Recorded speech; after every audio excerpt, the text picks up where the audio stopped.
Seventh phase बहाली के लिए माननीय मुख्यमंत्री जी के द्वारा अपने आवास पे जो बैठक बुलाई गई थी, जिसमें बिहार के वित्त मंत्री चौधरी जी और साथ में शिक्षा मंत्री चंद्रशेखर जी, यहाँ तक कि प्राथमिक शिक्षा विभाग के जो निर्देशक रवि प्रकाश हैं वो भी प्रेजेंट थे।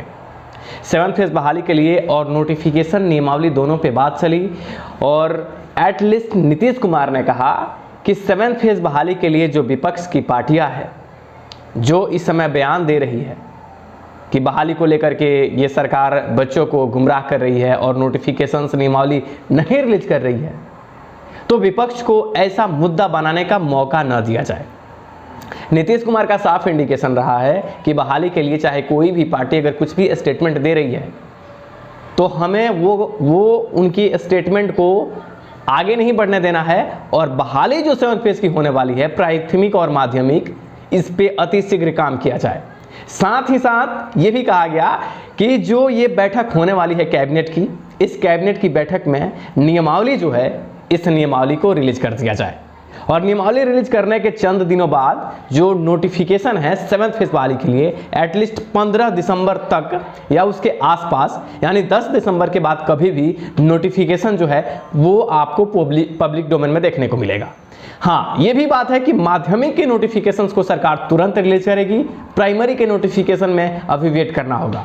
कुछ सेवेंथ फेज में सम्मिलित होने वाले अभ्यर्थी हैं, उनको ये बातें थोड़ी कड़वी लग सकती है, लेकिन नोटिफिकेशंस की पूरी जो दावेदारी है वो माध्यमिक का पहले नोटिफिकेशन आने जा रहा है।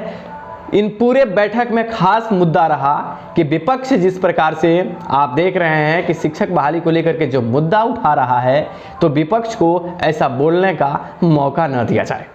तो आपकी नोटिफिकेशंस और नियमावली दोनों की तैयारी ऑलमोस्ट पहले ही कंप्लीट की जा चुकी है। मैं विगत कई दिनों से, महीनों से कहते आ रहा हूं कि नियमावली में ऐसे कोई संशोधन या कुछ भी के नाम पे सरकार जो डिले कर रही थी, ऐसा मुद्दा था ही नहीं। नियमावली आपकी तैयार है। रवि प्रकाश के प्रेजेंटेशन में ये चीज रखा गया। खास बात मैं प्राथमिक शिक्षक भर्ती को लेकर के आपको बता दूं कि रवि प्रकाश को इसलिए बुलाया गया कि प्राथमिक शिक्षक बहाली के लिए क्या क्या किया जा सकता है। तो कुछ बातें प्राथमिक शिक्षक बहाली को लेकर के भी हुई है कि प्राथमिक शिक्षक बहाली के लिए नोटिफिकेशंस उनके कब रिलीज किए जाएंगे, इस पे बात हुई है।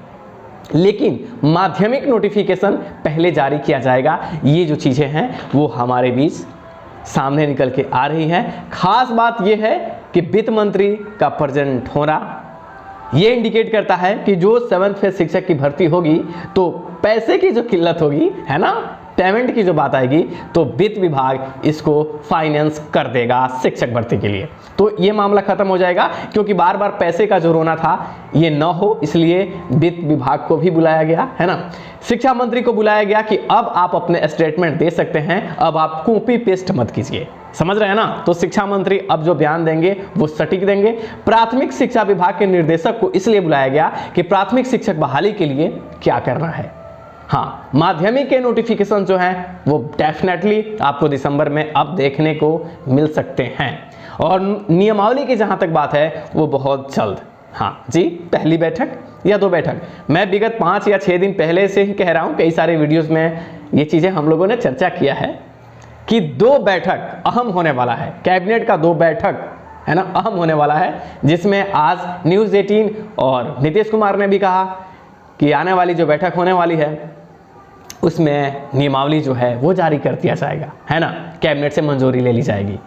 तो देखिए, जितने भी सेवेंथ फेज में प्राइमरी और माध्यमिक दोनों बच्चे हैं, माध्यमिक के नोटिफिकेशंस जल्द ही रिलीज होने के कगार पे है। प्राथमिक के नोटिफिकेशंस थोड़ा डिले होंगे, लेकिन प्राथमिक शिक्षा विभाग के निर्देशक रहे तो उनके साथ चर्चाएं नीतीश कुमार की हुई है। कुछ बातें गोपनीय है, आप समझ ही रहे हैं, लेकिन बहाली की प्रक्रिया है अब शुरू हो जाएगी, तो थोड़ा सा मुस्कुराते रहिए। लेकिन अभी भी जिस स्तर पे जो काम आप कर रहे हैं वो करते रहिए। नियमावली जो हमारी है वो रिलीज हो जाएगी 1 से 2 बैठक में। मैं अभी भी कह रहा हूं कि शुक्रवार अगर बैठक हो जाती है तो, वरना मंगलवार को होने वाली है। अगर इन डेट में नहीं हो पाती तो जो भी पहला या दूसरा बैठक होगा डेफिनेटली कि आपके नियमावली रिलीज कर दिए जाएंगे।